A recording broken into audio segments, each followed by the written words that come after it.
أهلا وسهلا بيكم في قناة غواص في بحر الفلك. معاكم رشا سامي، والنهاردة وصلنا لآخر محطة أو آخر برج في الدايرة الفلكية، برج الحوت. زي ما لو كنتم متابعينا الحلقات اللي فاتت، احنا مشينا بترتيب الدايرة الفلكية من أول برج الحمل ثم الثور، وصولا النهاردة لآخر محطة برج الحوت، اللي محير ناس كتيرة جدا بسبب ان صفاته يعني تكاد تكون في الاول واضحة ومعروفة، ان هي يعني ليها شوية سمات كده الناس كلها عارفاها، وبيكتشفوا انه بحر غويط ملوش قرار، في حاجات كتير قوي ممكن تكون بتلخبط الناس. فممكن لو انتوا حابين تعرفوا الاسباب تخليكم معانا، هقول كل التفاصيل اللي ممكن تكونوا حابين تعرفوها عن ملك الاسرار، ملك البحار، برج الحوت.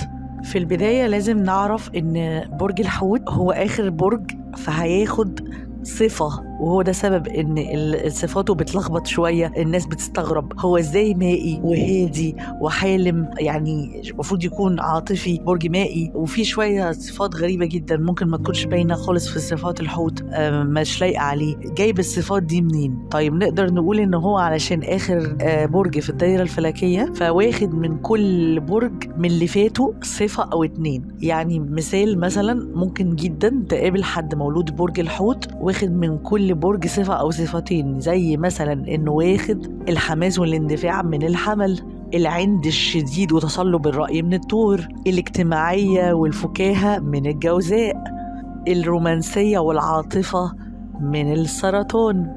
وباي ذا واي كده، يعني معلومة على السريع، السرطان أقرب برج للحوت، أقرب يعني في الصفات، أقرب برج للحوت وأكتر برج ماتشنج معاه السرطان. ممكن يكون واخد غطرسة وكرم الأسد وحب الظهور بتاعه.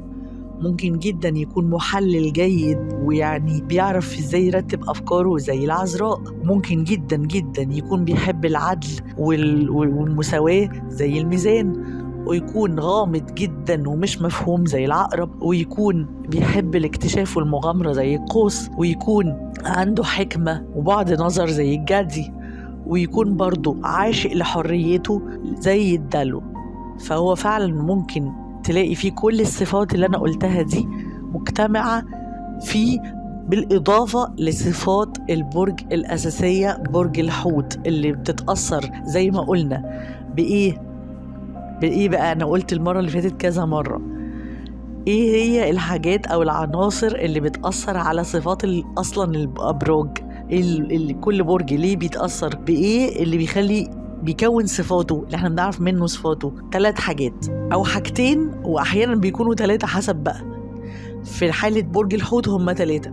الحاجة الأولانية هي العنصر مهم جدا عشان نعرف الصفات الأساسية العريضة، زي بيقولوا الخطوط العريضة للصفات. برج الحوت برج مائي، البرج المائي ده بيكون متغير. المية دي مش ثابتة، المية دي ساعات بيبقى موجها عالي، وساعات بتبقى منكمشة، وساعات بتكون صافية، وساعات بتكون متعكرة، حسب بقى. فالمية عنصر مش ثابت زي الأرض مثلا. فالعناصر المائية ليها صفات، يعني الأبراج المائية دي بتكون ليها صفات، ومن أبرزها العاطفة القوية قوي. البرج المائي دايما بيكون عاطفي، عاطفته بتكون أقوى شوية من عقله، فدي من أبرز صفات الأبراج المائية. وإيه كمان بيأثر معانا قلنا، ودي أهم حاجة اتكلمنا فيها حلقات كاملة فاتت، الكواكب. صح كده، الكواكب مظبوط. الكواكب هي اللي بتأثر. نعرف كوكبك الحاكم ايه، كوكب اللي بيحكم البرج ايه، ومنه هناخد صفات كتير جدا مع العنصر، مزيج كده يطلع بقى صفات ايه البرج ده. هنا برج الحوت بيحكمه كوكبين، مش كل الأبراج بيحكمها كوكبين. احنا قلنا ان اغلب الأبراج بيحكمها كوكب واحد، ولكن في 3 أبراج بيحكمهم كوكبين. اتكلمنا على 2 منهم قبل كده، العقرب وقلنا ان هو بيحكمه كوكبين، والدلو في الحلقة اللي فاتت على طول كان بيحكمه كوكبين. بس لازم نعرف ان في حالة حكم الكوكبين للبرج، فبيكون في كوكب بيأثر اكتر على الصفات اكتر من التاني. يعني لو في 2 بيحكموا البرج ده، هو هياخد صفات من كوكب اكتر شوية من الكوكب التاني، ولكن التاني ليه تأثير. فهو ده اللي حاصل بالنسبة لبرج الحوت. تعالوا نعرف، عشان نقدر نعرف صفات الحوت، نعرف اصلا مين اللي بيحكم برج الحوت كوكبين، كوكب المشتري كوكب الحظوظ الكبرى والتوسع، أكبر كوكب في الكواكب. وقلنا قبل كده إنه بيحكم برج تاني، برج مختلف عنصره تماما عن الحوت، هو برج القوس. وطبعا هو تأثيره على القوس، واحنا قلنا برضو ان العنصر بيخلي التأثير يختلف، زي الجوزاء والعذراء مثلا في موضوع مثلا ان هو بيحكمهم نفس الكوكب، في دايما حسب العنصر بيتغير صفات الكوكب، بتاخد شوية من العنصر، يعني كأن بنعمل كده ايه خلطة. تأثيرها على القوس اكيد يختلف عن الحوت المائي العاطفي. وكمان اللي بيحكم، وده أهم كوكب وهو عنوان الحوت، كوكب نبتون. كوكب نبتون صفاته إيه؟ كوكب نبتون كوكب الغموض والأسرار، هو كان إله زمان، يعني المحيطات والبحار، يعني العمق، الغموض، التعمق في كل الأشياء، كل ما هو ليه علاقة بالحاجات الغريبة والماورائيات والرعب مثلا، وقصص الخيالية والخيال الجامح ده اللي هو بلا حدود، والأسرار والطاقة الروحية وعلوم الطاقة والتأمل، كله جاي من كوكب نبتون. وده أكتر كوكب بيأثر على مواليد برج الحوت. ولو جينا ركزنا كده، أصلا نبتون بيحكم البحار والمحيطات، وبرج الحوت مائي، فأنت تتخيل كده برج الحوت كأنه محيط مليء بالأسرار والغموض والخوف. أحيانا ما تقدرش تتعامل معاه كده إلا ما تعرف إن اللي ظاهر لك ده 1% أو 2% من حقيقته، ودي حقيقة تحت. وبما إني أنا من مواليد برج الحوت فبأكد المعلومة دي. طيب هنرجع نوضح إن اللي بيحكم برج الحوت كوكبين، المشتري. أنا قلت المشتري الأول لأنه هو ترتيبه في المجموعة الشمسية قبل نبتون، ولكن المشتري تأثيره على مواليد برج الحوت نسبتها مثلا، يعني أنا هقول نسبة كده تقديرية، يعني تقريبا 30%، لكن النبتون بيأثر في برج الحوت بنسبة 70%. فالميكس ده هو اللي بيعمل مواليد برج الحوت، ولكن المؤثر أكتر في صفات الحوت هو كوكب نبتون، واللي واضح قوي إن تأثيره واضح على برج الحوت. طب تعالوا الأول نعرف صفات كوكب نبتون أكتر. احنا قلنا إن هو ملك الغموض والأسرار وكل ما هو عميق والبحار، وممكن برضو بيتحاكم في طاقة الأوهام والهروب من الواقع والغط، وإن حد يغطس كده للأعماق. فهي دي الصفات الأساسية لبرج الحوت. برج الحوت مش واقعي أبداً، أبعد ما يكون عن إنه يكون شخص واقعي. برج الحوت بالنسبة له العالم الحقيقي، الواقع قاسي جداً، صارم، مزعج، فما بيستحملش يعيش في الواقع كتير، فبيهرب وبيغوص للأعماق، لخيال هو ينسجه لنفسه، بيعيش في عالم هو بيحطه لنفسه عشان يحس بأنه في كومفورت زون كده، في حالة ارتياح، أنه مكان كده هو مستريح فيه. هو اللي بيخلق لنفسه العالم اللي بيعيش فيه. مولود الحوت ما بيحبش أبدا مواجهة الواقع، ودي حاجة بتألمه فعلا وبتتعب له نفسيته، فدايما بتلاقيه بيهرب من الواقع بشكل أو بآخر. مش معنى كده أنه هو ما بيعملش حاجة في حياته غير أنه قاعد كده في الخيال، لا، بس هو عنده حاجة في جواه، عالم خاص فيه محدش يعرفه غيره، يعني دي حقيقة كاملة. ومهما حاولت تعرفه، مهما كنت قريب منه، مش هتتخيل العمق اللي جواه قد إيه، وأفكاره عميقة قد إيه، والصراعات اللي في دماغه رايحة جاية دي قد إيه. ده اللي أنا أقدر أقوله كده. فتلاقي دايما برج الحوت خيالهم واسع، خيالهم فظيع كده، ممكن يتخيلوا حاجات فظيعة ما تجيش في عقل الناس الطبيعية، فده ممكن ينمي فيهم حاجات كويسة كتير. يعني ممكن بسبب الخيال الواسع الخصب قوي ده يبقوا أدباء.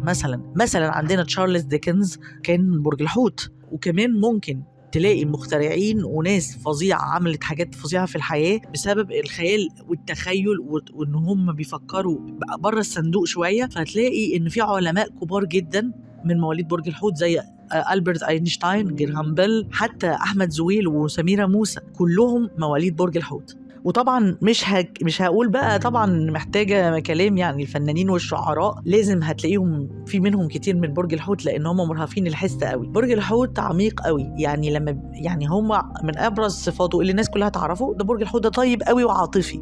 هو فعلا طيب قوي وعاطفي وبيحبش الخناقات والمشاكل خالص. برج الحوت ما بيحبش الصدام، ما بيحبش يصادم حد، بيحب السلام قوي، بيحب الخير، بيحب يخدم الناس ومن قلبه كده من غير مقابل. يعني هو بيحب اصلا العطاء. لما بيحب بجد هو طبعا عاطفي جدا، وعاطفته بتغلب عقله، وهو اكتر برج عاطفي من هو والسرطان، عشان نكون يعني منصفين، هو والسرطان. ولكن برج الحوت بيحب بعمق البحيط، بمعنى انه بيدي بكل جوارحه، بيضحي جدا جدا جدا للشخص اللي بيحبه. ودي بتبقى مشكلة كبيرة لما بيكون مختار شخص غلط، او لما بيدي زيادة عن اللزوم. وده طبيعة البشرية، ان الناس لما بتاخد زيادة عن اللزوم بيبقى بيأثر سلبا على الشخص اللي ادى ده. هو ما بيكونش مستني مقابل. الناس بتفتكر ان الحب الفظيع ده هو اكيد محتاج مقابل فظيع في الاساس كده، زي ما هو مدي هو عايز. لا، البرج الحوت مش كده خالص. برج الحوت بيدي وما بيفكرش في المقابل، بيبقى هو خلاص حبك هيديلك من قلبه، وعايزك دايما كويس، ومش حقود ابدا، وما بيحبش ابدا يحقد على حد. ما عندوش الحته دي اطلاقا اطلاقا. يعني لو برج الحوت اصلي ما تلاقيش عنده قصه الحقد. يعني ما تلاقيش مثلا حد برج الحوت وتقول له مثلا ده شاطر ده ناجح فيغل كده منك. لا خالص خالص اطلاقا. برج الحوت مسالم لأبعد الحدود. ما هو أصلا مش محتاج يعمل ده كله، لأنه عنده عالمه الخاص. هو مبسوط مع نفسه بنفسه، مش محتاج يخش روح التنافس والصراعات دي. بالنسبة له عالم كده هو بيكرهه. يعني هو حتى لو طموح جدا ما تلاقيش عنده حتة انه ينافس على الحياة العادية البراكتيكال دي. هو مش بينبسط في العالم ده. هو محب للدرجة الأولى، وبيحب يسمع الناس جدا، ويحل مشاكل الناس، وبيحب يدي وبيحب يساعد. ولو عنده حاجة يقدر يقدمها لحد بيديها له من غير مقابل. هو بيحبش أصلا فكرة إنه ياخد مقابل، يعني ما يحبش إن هو ياخد مقابل قدام الحاجة اللي هو بيقدمها. هو بيستريح أكتر إنها تكون عطاء كده. أكتر حاجة بتفرح على فكرة الحوت مثلا إنه يدي هدية لحد وينبسط بيها. دي بتفرحه جدا جدا. وايه غير العمق والعاطفه الجياشه اللي جايه من الميه برضه في الاساس، وكوكب نبتون ممكن نقوله في صفات الحوت.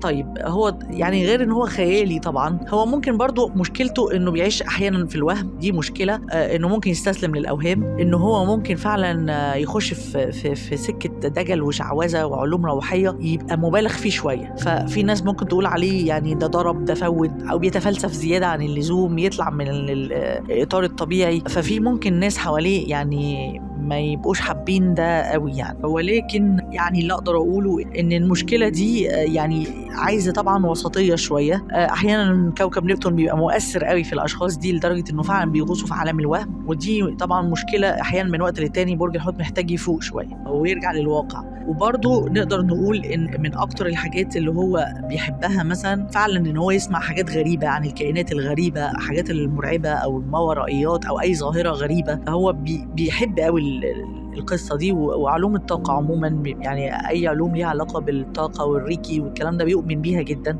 حتى لو ناس تانية مثلا شافت ان دي خزعبلات او ما لهاش اساس من الصحه، لا هو برج الحوت بيحب الحاجات دي ويستهويه قوي الحاجات دي، حتى لو مش مقتنع بيها بتحب يسمعها. دي نقطة مهمة جدا. والنقطة التانية، هو من كتر ما هو خيالي كده ويطلق يعني طاقة التأمل عنده، فممكن تلاقي منهم رجال دين حكماء جدا. يعني هم ممكن برج الحوت لو تدين بيبقى متدين جدا، بس متدين بقوة إيمان، مش بموعظة يعني فيها عنف او هتروح النار وكذا. لا، بتلاقيه دايما يعني اقرب للصوفيه شويه. ايه كمان ممكن نقدر نقوله عن صفات برج الحوت؟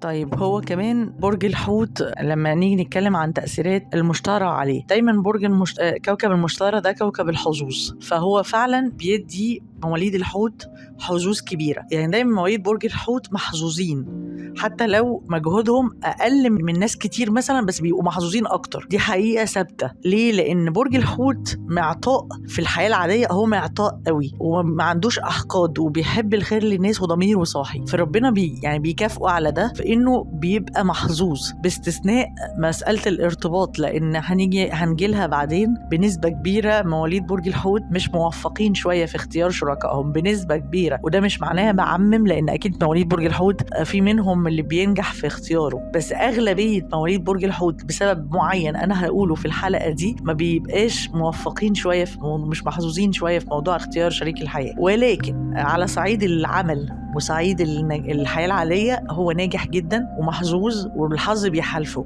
حتى لو تعثرت معاه الدنيا شوية، دايما بيلاقي أبواب بتتفتح له. ودي حاجة فعلا لاحظتها في كل مواليد برج الحوت على فكرة، مش بس المعلومة أنا عارفاها، لكن فعلا كمان لاحظتها. هم أتراكتيف كمان، يعني بجد من الناس اللي هي حلوة المعشر، يعني في ناس بتحب تقعد معاها كتير عشان حتة إن هم عندهم سلام نفسي كده، وبيبقى بيقابل الناس بطريقة بشوشة كده ومستمع جيد.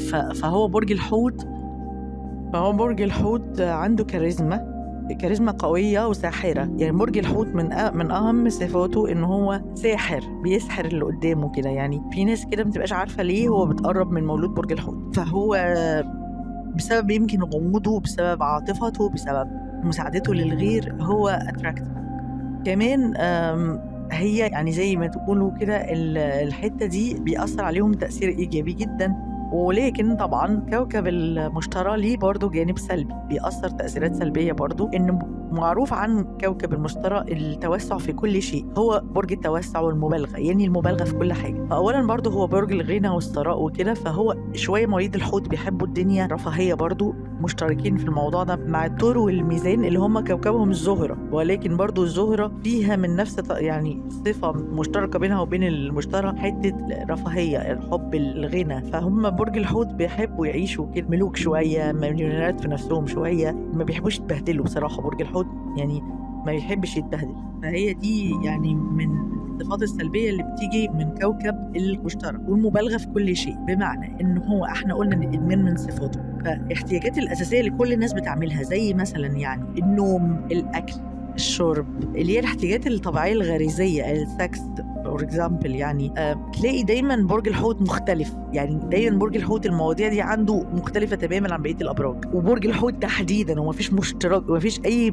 برج تاني يشترك معاه في الصفات دي على فكرة. ولا حتى السرطان اللي قلنا شبيهه بشكل كبير، هو في شبه منه ولكن في اختلاف قوي في الحتة دي. برج الحوت بيبص لكل احتياج غريزي بيعمله بصة تانية خالص غير كل الأبراج ما بتبص لها. النوم مثلا فور اكزامبل مقدس عند برج الحوت. يعني برج الحوت بيعشق النوم، كأن النوم ده مثلا حبيب ليه، مش مجرد احتياج هو بيأديه. يعني بينام كده علشان هو لازم ينام ويشحن بطاريته، لا، النوم ده مقدس، ما ينفعش ما ينامش. برج الحوت لو ما نامش بيعمل بصراحة كوارث. برج الحوت النوم مهم جدا عنده، لأن مشكلة برج الحوت أصلا إنه عنده طول الوقت بسبب نبتون أحلام يقظة وتشتت انتباه إلى حد كبير. برج الحوت أكتر الأبراج اللي بيحصل لها شرود ذهني، ده برضو بسبب تأثيرات كوكب نبتون عليه. فدايما برج الحوت تحس إنه سرحان، مش مركز، شارد الذهن كده، عنده زي ما احنا قلنا خيال خصب قوي، بيجيله احلام يقظه كده. فهو اصلا يعني برج الحوت بصراحه التركيز اللي هو الواقعي ده بيتاثر بسبب الموضوع ده. بيحتاج دايما انه يراجع حوالي، يعني يراجع على الحاجات اللي بيعملها علشان يتاكد من انه عاملها مظبوط. دي شخصيه برج الحوت. فلما ما ينامش كويس بيبقى ضايع تماما. فبرج الحوت النوم بالنسبه له النفس اللي بيتنفسه، ما يقدرش يعيش من غير نوم. وهو اصلا من عيوبه برضه الكسل. يعني برج الحوت للاسف من اكتر العيوب اللي فيه حته الكسل، هو كسول بصراحه، من اكسل الابراج. يعني ممكن اقول ان هو اكسل برج في الابراج. هو رغم انه عنده طاقه جميله على فكره جدا، ولكن تلاقي دايما من وقت للتاني كده في ميول لكسل على طول عند برج الحوت. بيحب السهل، ما بيحبش يتعب كتير ويعاني كده ويعرق ويتبهدل. ما عندوش الحته دي قوي برج الحوت الصراحه. فدي من عيوب البارزه قوي، ويمكن من اشد عيوب برج الحوت. فلما هو الشخصيه بالشكل ده، فالنوم بالنسبه له كانه يعني سوري، الشخص اللي هو بيعشقه، العشيق بتاعه برج الحوت. نيجي مثلا للاكل، هو مدمن للاكل، مش بيحب الاكل يعني الاكل وخلاص عشان نصحى ونفوق، لا هو بيحب الاكل بمزاج المزاج. يعني برج الحوت اكيل جدا ومتذوق للاكل جدا، وبيحب الاكل يعني للمتعه، يعني بيعملها كده كانه برضو حد حبيب تاني ليه، من اللي بيحبهم الاكل والشرب. فهو بيبقى له كده اكلات مفضله، وتلاقيه بيتلذذ قوي وهو قاعد بياكل. ومشكلته الاسراف، يعني ممكن ينسى نفسه وهو سرحان كده يقعد ياكل كتير جدا. فدي مشكله الحوت، انه لو ما انتبهش لقصه الاكل دي ممكن يتخن جدا. يعني برج الحوت في منهم كتير بيتخنوا، لانه هو عامل زي الحوت الحقيقي. يعني الحوت بيتخن، حوت تخين او كده. فهو الفكره ان الحوت ممكن يسرف في الاكل شويه. وكمان موضوع المشروب دي، يعني هو ليه مشروب مفضل، ممكن تحس ان هو ده بقى جوزه مثلا، او يعني جوزها او مراته، يعني حاجه اللي هو ايه، علاقه كده كانها علاقه تانية خاصه. هو لما يعني ما بيأديش موضوع الاكل والشرب والنوم ده زي الناس الطبيعيه. وكذلك الجانب اللي هنتكلم عنه برضو اللي هو جانب الجنس او السكس. نظره برج الحوت للجنس او المسائل الجنسيه مختلفه برضو جدا جدا جدا عن بقيه الابراج. هو بيعملها بعمق، بحاجه جياشه جواه كده. هو لما بيحب قوي. فلما يعني لو هو بيمارس السكس او الجنس مع حبيبه، بتحسي انه هو مش مجرد بيعمل حاجه غريزيه كده، هو بيفكر بطريقه تانية خالص، بياخدها بعالم الخيال، عالم الفانتازيا شويه. هو خيالي، يعني بيطلق العنان لتفكيره كانه مثلا بيعزف على آلة موسيقيه، مش بيبقى مجرد انه بيأدي كده بيلبي احتياجه كده وخلاص. فهو عنده حتى كانه فن وابداع. المسألة الجنسية دي وبدون حياء، يعني معلش لا حياء في العلم. فهي جزء برضو لازم أتطرق له بما إننا ذكرنا صفات الحوت. فهي الحوت من الآخر كل ما هو ليه علاقة بالغريزة، وطبعا أكيد الأمومة، الكلام ده كله هتلاقي إن برج الحوت عميق، بياخد كل حاجة كده بيديها حقها زيادة عن اللزوم شوية. المبالغة دي من تأثير القوس عليه مع عنصر المية. مثلا طب ما القوس كان كده، يعني القوس كوكبه برضو أساسا بس هو المشتري، ولكن هتلاقي في اختلاف في التأثير، فتأثيره على الحوت جاي بالشكل ده. طيب هو يعني مشكلته الحوت بس الغضب بتاعه، ثورته أقرب شوية لغضب المية، غضب المحيطات بجد. الطوفان اللي بيحصل في المحيطات وفي البحار وفي الأنهار، مشكلة المية غضبها، لأنه طبعا غير احنا قلنا ان مشكلة الحوت انه عنصره مية وكوكبه اللي بيحكمه ملك المحيطات. فهو بيلاقي غضبه بصراحة بيزعج كل اللي حواليه. يعني شخصية برج الحوت عيبه بقى رغم كل المزايا في التعامل مع الأشخاص اللي حواليه، والناس بتحبه جدا عشان معطاء، لكن عنده مشكلة كبيرة جدا لو غضب أو زعل، حتى زعل أو اكتئب كده، مشكلته إنه بيدي طاقة سلبية جدا لكل اللي حواليه، كل المحيطين بيه بيقفلوا من اليوم اللي بيخش فيه برج الحوت متضايق. دي حقيقة، لأنه برج الحوت بيطرطش عليك على الكل كده من غير ما يفكر. لما بيغضب برج الحوت غضبه مزعج جدا، وبيحدف بلاوي سودا كده على كل اللي حواليه لحد ما يهدى. مشكلته بقى إنه بيهدى ويرجع لصفائه بمنتهى البراءة وكأنه ما عملش حاجة. هي مشكلة الحوت إنه هو عنصره مية وعامل زي المية كده، فلما بيرجع صافي وهادي جدا، فمظلوم. يعني مش معقولة يكون هو اللي عمل ده كله، لكن غضبه كده. فهو غضب عنصر المية مختلف أكيد عن عنصر النار والتراب والهواء.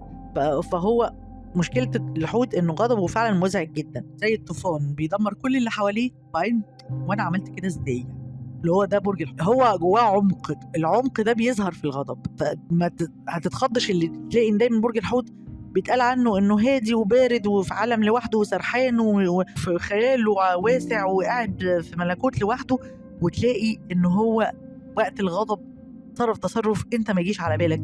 عصبيته غير محتملة، يعني ثورته غريبة جدا تخلي كل اللي حواليه يتضايقوا، حتى الناس اللي هي مش معنية بالثورة دي بيتضايقوا من المنظر اللي بيحصل.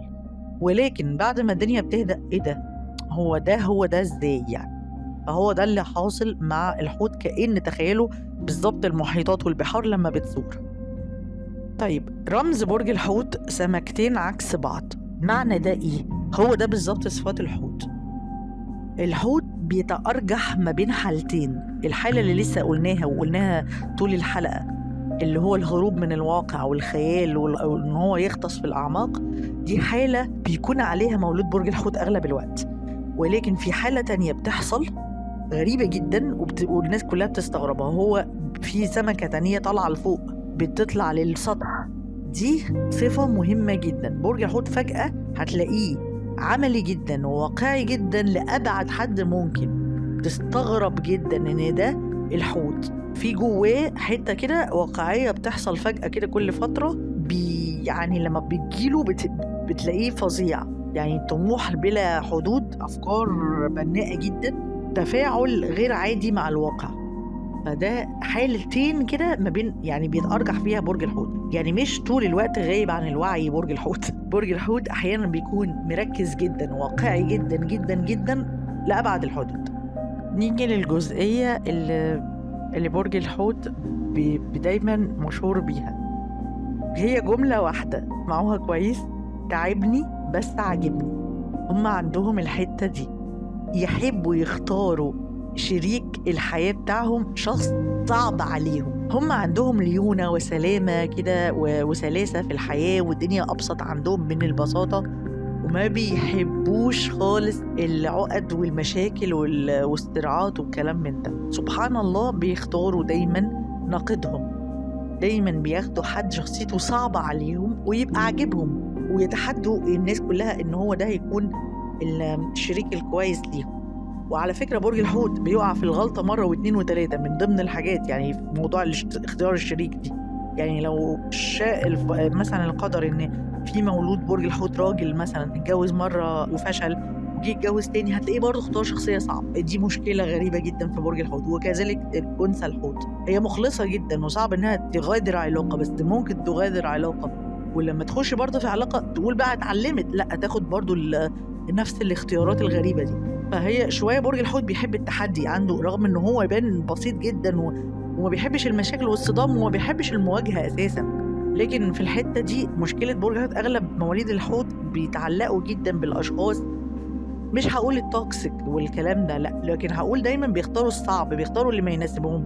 ده عيب برج الحوت بالاختيار الشريك. فدايما مش محظوظين يعني في الارتباط والحب، رغم ان هم اكتر ابراج بتحب، يعني من اكتر الابراج اللي الحب عندها قوي جدا، بيتنفذوا حب بس وما يعرفوش اصلا يعيشوا من غير حب. بس هي المشكله عندهم في الحته دي.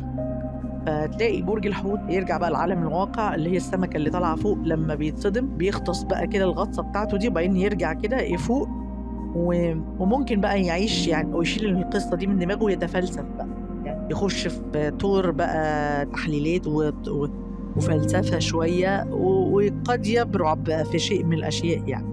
بس هو مشكلته في الاختيار، يعني دايما بيختار الصعب، بيحب الصعب. ليه؟ ما حدش فاهم. هو من اهم يعني الحاجات اللي ممكن تخليه يبدع، هو فعلا بيحب يقعد مع نفسه كده، ياخد ويدي مع نفسه، ويقعد كده يتأمل ويقعد في أماكن مفتوحة يتأمل مثلا، أو في مكان هادي كده مع نفسه.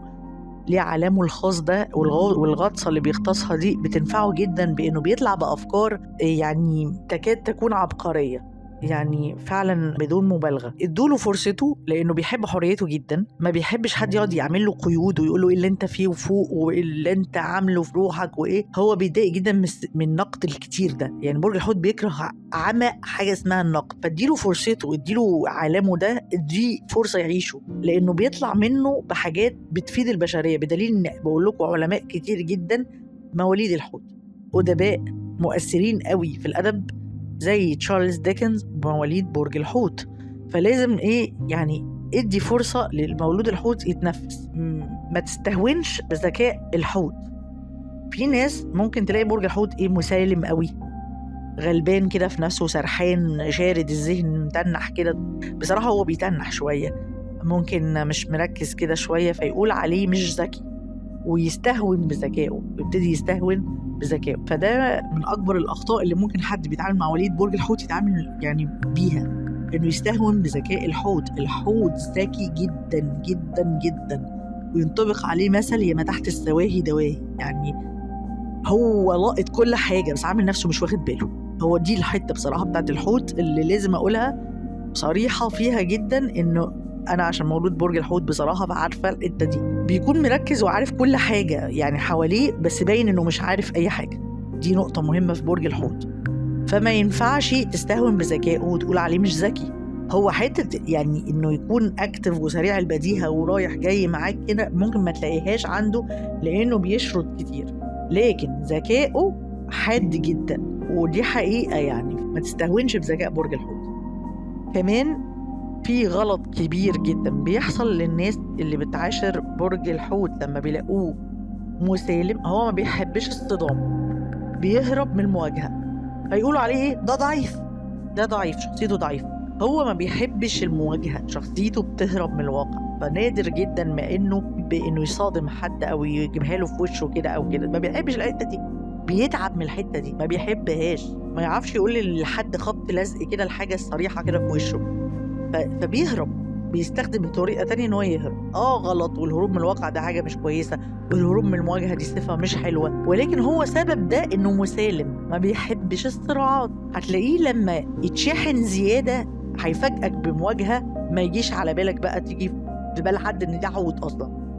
المواجهة دي بتكون جريئة جدا وشجاعة زيادة عن اللزوم، لدرجة تاخد فجأة كده ممكن تلاقي مولود الحوت واجه فأعرف إنه جاب آخره تمام. لكن برج الحوت يميل أكتر إنه يهرب من المواجهة. ففي ناس بتتخيل إن ده جاء ضعيف فأنا هقدر أسيطر عليه أو أديله أوامر، هديله أمشيه يعني زي ما أنا عايز. يعني في ناس بتفكر لما بتلاقي مولود بالحوت سواء ست أو راجل، يعني شريكها حوت أو شريكته حوت، بيتصور إن أنا هسيطر، أو مدير مثلا عنده موظف حوت، ده سهل جدا ان انا اسيطر عليه. وهنا بقى المفاجأة اللي ممكن تفاجئ الناس كلها. برج الحوت بيعشق حريته جدا، وحتة انه خصوصيته، انه لما يتضايق يحب يقعد لوحده، او لما يبقى عايز يقعد لوحده يقعد لوحده، دي مقدسة جدا عند برج الحوت. فما تفرضش عليه حاجة ابدا. برج الحوت ما بيتفرضش عليه حاجة ابدا مهما كان قدر الحب اللي جواه ليك او قدر احتياج الشخص ده ومصلحته معاك. يعني برج الحوت ده ممكن يكون ليه مصالح فظيعة مع الشخص اللي بيحاول يسيطر عليه ده، وهتلاقي انه هيرفض تماما الاستسلام، لان برج الحوت بيقدس الحتة دي بتاعته، انه يقعد في عالمه الخاص في حياته. ما بيحبش اللي يسيطر عليه ولا يديله اوامر ولا يديله حتى توجيهات، ولا في كتير من الاوقات ما بيقبلش النصيحة اصلا. شخصية برج الحوت بيحب تسيبه على راحته بقدر المستطاع. مفيش مانع انك من وقت للتاني ممكن تقول له حاجة تخليه بشكل لين جدا ورقيق، ويكون هو بيتقبل الكلام منك، تلفت نظره لانه غطس زيادة عن اللزوم مثلا، ما فيهاش حاجة. بس ايه الفكرة؟ انه ما ينفعش تسيطر عليه. يجي في بالك كده، يقوم في بالك انه ايه سهل بقى، ايه لين هين كده فانا هسيطر عليه. هتلاقي برج الحوت بيبيع بسرعة جدا في الحالة دي، بالرغم من الحب الكبير اللي جواه ليك، وبالرغم من انك ممكن بالنسبة له برضو تكون ليك مصالح كبيرة قوي معاه. برج الحوت في الحتة دي بصراحة ما بيتفهمش، حريته مقدسة جدا. في من الدلو في الحتة دي انه بيقدس قوي الحرية، سيبه يعيش، وهو بيبدع على فكرة برضو زي الدلو في الحرية. يعني ما بيحبش القيود. هتلاقيه بينجح في الشغل اللي ما فيهوش أوامر كده، بيحب الشغل اللي هو حر يعمله بنفسه كده، مبدع أكتر. هو مبدع كرياتيف كده، الخيال الخصب اللي عنده بيديله كده إبداع. فما ينفعش ياخد أوامر صارمة كده وحازمة كده. تلاقي دايما برج الحوت بيتخنق جدا من الأجواء دي، يستحمل مرة 2 تلاقيه هرب بعد كده ما شفتوش تاني، فهتلاقيه رمى كل حاجة وراه وطفش. ده برج الحوت حقيقي. الناس بتستهون بيه، يعني دي مشكلة برج الحوت، بيستهونوا بذكائه وبيستهونوا بشخصيته. فقوة برج الحوت غير عادية في إنه بيتخلى، رغم إنه بيتألم جدا، ألمه فظيع وعميق، وبياخد وقت طويل على ما يستوعب على إنه الحاجة دي خلصت وكده، دي فعلا يعني موجودة، ولكن بيحب الحرية أكتر من ده. يعني هتلاقي برج الحوت في الحتة دي بيبيع اللي بيتعبه، اللي مش عايز يفهم انه ليه حريه خصوصيه، حته بتاعته كده، ما بيحبش حد كومفورت زون كده، وما بيحبش حد يخترقها مهما حاولت. واقرب الناس على فكره، اقرب الناس أم، أب، ولادك، زوج، ما بيقبلهاش مدير. هو بيحب بتاعته، دي حاجة بتاعته، فلازم اللي بيتعامل مع الحوت يفهم دي جدا. مقابل مزايا كتير قوي هيلاقيها في شخصيته، العطاء والله التفاني والايثار. عند برج الحوت ايثار رهيب وضمير صاحي قوي، وما يحبوش يذلوا حد ابدا ولا يظلموا حد ابدا. ففي المقابل استحمل فكره انه ليه عالمه الخاص وما يحبش التأييد الاوفر ده. طيب اصدقائي، احنا وصلنا لنهايه الحلقه، واتمنى ان اكون نجحت في وصف صفات الحوت حسب الكواكب يحكموا ميه، وده اخر برج في الابراج، واحنا قلنا كل الابراج اللي قبل كده. والهدف من عادة يعني كلام عن صفات الابراج، وهي حاجه اتقالت قبل كده كتير جدا يعني في اماكن كتير، ان احنا بنفكر الناس بالصفات الاساسيه للبرج، لان كل واحد فينا مع برجه ده معاه كمان برج صاعد. البرج الصاعد ده بيأثر اكتر على الصفات. ممكن مثلا صفة معينة في برج الحوت تتأكد أكتر ببرج تاني مشابه، فتزيد قوي الصفة دي أو التانية، وممكن تقل جدا لو برج الصاعد مخالف جدا لبرج الحوت. فاحنا نحاول نتخيل الميكسات دي. حمل مثلا والصاعد بتاعه ميزان هيبقى عامل ازاي؟ حمل مثلا وهو ناري وحماسي قوي والصاعد بتاعه حوت هيكون عامل ازاي؟ وهكذا. دي بقى ان شاء الله هتكون مواضيع حلقاتنا الجاية، حلقات يعني هنتكلم فيها، وهنعيد تاني بشكل مفصل أكتر عشان الأمور لسه برضو مختلطة على الناس. فكرة إن الكواكب ليها صفات، اعتبروا الكواكب دي شخصيات أصلا، شخصيات مؤثرة، هنقولها بوضوح جدا كل واحد شخصيته عاملة إزاي، ولما بيتحد مع عنصر إيه بيدينا صفات عاملة إزاي. كل ده هيوضح أكتر وأكتر أعماق أسرارك النفسية وأسرارك الشخصية من صفات برجك وصفات الوقت الميلاد اللي هو الخريطة الفلكية بتاعتك. أتمنى أن أنا أكون فدتكم وألقاكم إن شاء الله الحلقة الجاية. معاكم رشا سامي.